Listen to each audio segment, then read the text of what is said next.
আকৌ বাবা বুলি কোৱা। Papa. Pa. বাবা বুলি কোৱা বাবা। Papa. আকৌ কাকা বুলি কোৱা। সেইটো কি ষ্টাইল আকৌ? তুমি মোবাইল ইউজ কৰিব নোৱাৰা দেই ডাঙৰ হ'লে। তোমাক একদম মোবাইল চুবলৈ দিয়া নহ'ব। এনেই এতিয়া চুই চাইছা সেইটো বেলেগ কথা। মোবাইলৰ পৰা দূৰত থাকিব লাগিব। আমি আগতে ঢকুৱাত এনেকৈ বহি দিওঁ, আমাক টানি লৈ যায়। আমি কিমান খেল খেলিলোঁ আমি সৰুতে। সেইবিলাক কৰিব লাগিব। বোকাই পানীয়ে একদম খেলিব লাগিব। এইটো নহ'ব, এইটো নহ'ব। এইটো দি দিয়া। মোবাইল কাণত লোৱা ছিষ্টেমটো নহ'ব দেই। তুমি কিতাপ পঢ়িব লাগিব।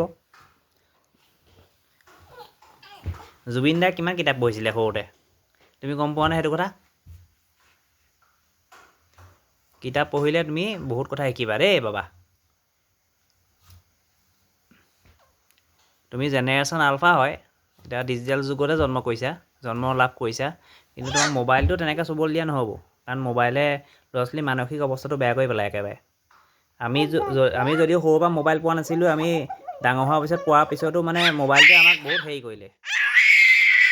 তুমি বুজিছা নাই মই কি কৈ আছোঁ? Don't scream please listen to me.